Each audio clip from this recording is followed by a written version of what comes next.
feels good to be a gangster. Well, at least it feels good to be bearish. Well, it actually doesn't feel really that good to be bearish because the reality is that most of you guys out there in retail land, A, don't ever get short, and B, don't really even bet on the downside of stocks, which means that today there's a lot of people actually out there hurting right now. So my heart goes out to you. I feel bad. I'm sorry. But the good news is we actually warned you twice, very specifically, to get out of the market. So hopefully you're sitting on the sidelines today. So if you're still in this market fighting the good fight, let's give you a few trades. In fact, 3 of them. First of all, we actually told you about Citigroup being bah.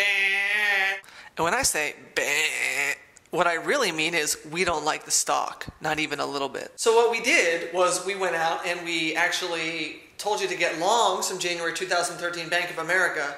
That might not actually be working out just yet, but again, you have until January of 2013, and as far as I'm concerned, we're still not wrong yet. But on the Citigroup, we actually told you to short that sucker, which really just meant go out and buy puts. And by buying puts, I mean you could get long the August 30 puts, and they're actually up 100% today. So we're going to go ahead and take our money and run, because in this market, I just don't want to look a gift horse in the eye. So the next trade, remember all those S&P 500 puts? We like to call them the SPY, kind of like 007, except it really just means Standard & Poor's 500 tracking ETF. Yeah, not as actually exciting as it seems when we say the SPY. So we bought the SPY in August at 125, 124, 122, and now we have lots of options. I like options. Actually, we're trading options, but I like to have options with my options.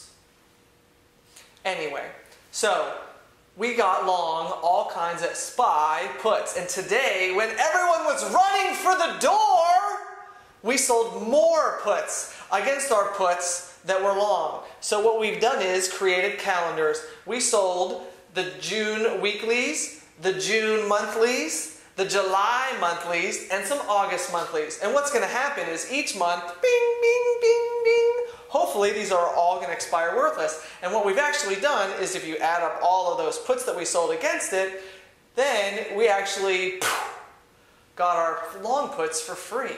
That's fantastic. So what we're going to do is, let's say these weeklies come as long as the S&P doesn't go below 1,220, 1,220, that means those puts will expire worthless. And then there'll be a new weekly expiration available to us, and we'll sell them again and again and again and again and again and again and again and again and again and again and again and again and again until August, when by that time our puts are going to be completely for free, which means that we're going to get to stay long puts into, that's right, the debt ceiling! Ah! And by I just simply mean that Congress is going to have to vote on whether or not they're going to raise the debt ceiling. Right now it's at $14.3 trillion, so the U.S. isn't allowed to issue any more debt unless they vote to raise the debt ceiling. And then we can just borrow till our heart's content.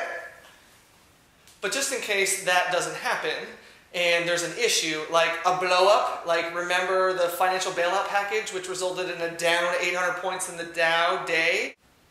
I remember that too. It was painful and ugly. So we're going to have free puts by that time because we're going to sell puts against our long puts until then. The last trade, what does a diesel engine and a butterfly have in common? Nothing, you're right, except for CMI makes diesel engines and we are long a butterfly on Cummins, ticker symbol CMI. So what we did was we went out and bought the 90, 85, 80 put butterfly for July. Why July? Because it's the month of our nation's birth. See? Red, white, and blue. My eyes are white, and my shirt's blue, and my tie is red. So, for red, white, and blue month, that's July, we are long the 90, 85, 80 put butterfly. And what that allows us to do is, since Cummins broke the support level, see all those orange lines? The top orange line is clearly now resistance. Then that bottom orange line, you can see that that last tick, there's a little red bar that actually goes through that line. That line is 96. And then you can see below that, the next line of support is actually 86, which is why we chose the 90, 85, 80 put butterfly. If the stock doesn't get all the way down to $85 a share, and say it tests 91 or 90.50 or something like that, then you can actually roll the top strike down to the bottom strike, meaning you sell your 90 put and you buy the 80 put, and then you end up with short put spreads out to July. July expiration is not that far off, considering that June's expiration is actually next Friday. So, the put butterfly is a great way to get cheap protection. In fact, the cheap protection, yeah, it's 60 cents. So in the real world, that's actually $60 because you have to multiply by 100 for every option. Silly options. Remember, your $60, if CMI goes to 85, could actually be worth $500.